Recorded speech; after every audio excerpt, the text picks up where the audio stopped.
Salanpur block Trinamool কংগ্রেসের উদ্যোগে তেন্দুয়া আঞ্চলিক তৃণমূল কংগ্রেসের ব্যবস্থাপনায় তৃতীয় বর্ষে 3 দিনব্যাপী স্বর্গীয় মানিক উপাধ্যায় ও স্বর্গীয় Pappu Upadhyay Memorial knockout cricket টুর্নামেন্টের ফাইনাল খেলাটি অনুষ্ঠিত হল রবিবার লেফট ব্যাংক ফুটবল ময়দানে। এই আকর্ষণীয় খেলাটি উদ্বোধন হয় শুক্রবার। খেলার উদ্বোধন করেন বারাবণী যুবনেতা মুকুল উপাধ্যায় সহ জেলা পরিষদ কর্মাধ্যক্ষ মোহাম্মদ আরমান। তবে ফাইনাল খেলার বিশেষ অতিথি ছিলেন চলচ্চিত্র জগতের নায়িকা সোনামণি সাহা ও মডেল অন্তরা পাল। অপর্ণা দে বারাবণীর বিধায়ক পত্নী সুচিস্মিতা উপাধ্যায়। 3 দিনের এই খেলায় মোট 12টি দল অংশগ্রহণ করেন, যার মধ্যে সালানপুর ব্লকের 11টি পঞ্চায়েতের দল এবং একটি লেফট ব্যাংক ঋদ্ধ সিদ্ধ ক্লাব অংশ নেয়। এদের মধ্যে ফাইনাল খেলাটি হলো আল্লাদি পঞ্চায়েত ও কল্লা পঞ্চায়েতের মধ্যে। হাড্ডাহাড্ডি খেলায় কল্লা পঞ্চায়েত প্রথম ব্যাট করতে নেমে 82 করে আল্লাদি পঞ্চায়েতকে 93 রানের টার্গেট ছুড়ে দেয়, যেখানে আল্লাদি পঞ্চায়েত সমস্ত ওভার শেষে 12 রানে পরাজিত হয়।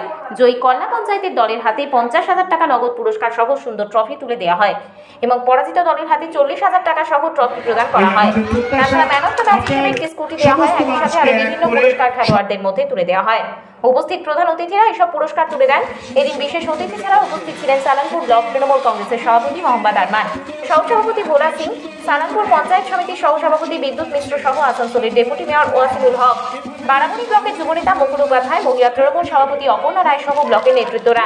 এদিন খেলার উদ্যোক্তা মনোজ তিওয়ারি জানান, আপনারা জানেন সেটা হচ্ছে সালানপুর ব্লক তৃণমূল কংগ্রেসের পক্ষ থেকে এই বছর নিয়ে 3 বছর, 3rd বছর আমাদের খেলা চলছে। 21শে ফেব্রুয়ারি খেলাটা শুভ উদ্বোধন হয়েছিল, 22 তারিখ খেলা হয়েছে, আজকে 23 তারিখ। আজকে সকাল থেকে খেলা, 2টি সেমিফাইনাল খেলা হয়েছে এবং ফাইনাল খেলা এখন চলছে। প্রতি বছরের মতো এই বছরও ব্লকের 11টি পঞ্চায়েত ও একটি স্থানীয় দল নিয়ে টুর্নামেন্টের আয়োজন করা হয়েছে। আজ তার ফাইনাল খেলাটি অনুষ্ঠিত হলো। এলাকার যুবকদের উৎসাহ বাড়ানোর জন্য এই খেলা।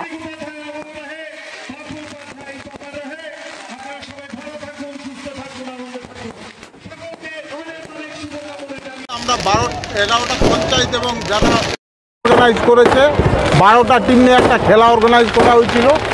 সেই খেলার আজ ফাইনাল। কল্লা চ্যাম্পিয়ন আর রানার্স হয়েছে আমাদের আল্লাদি। কিন্তু সব পঞ্চায়েতে ভালো খেলেছে। আগামী দিন চাইবো যাতে সব পঞ্চায়েতে চ্যাম্পিয়নের মতন চলে।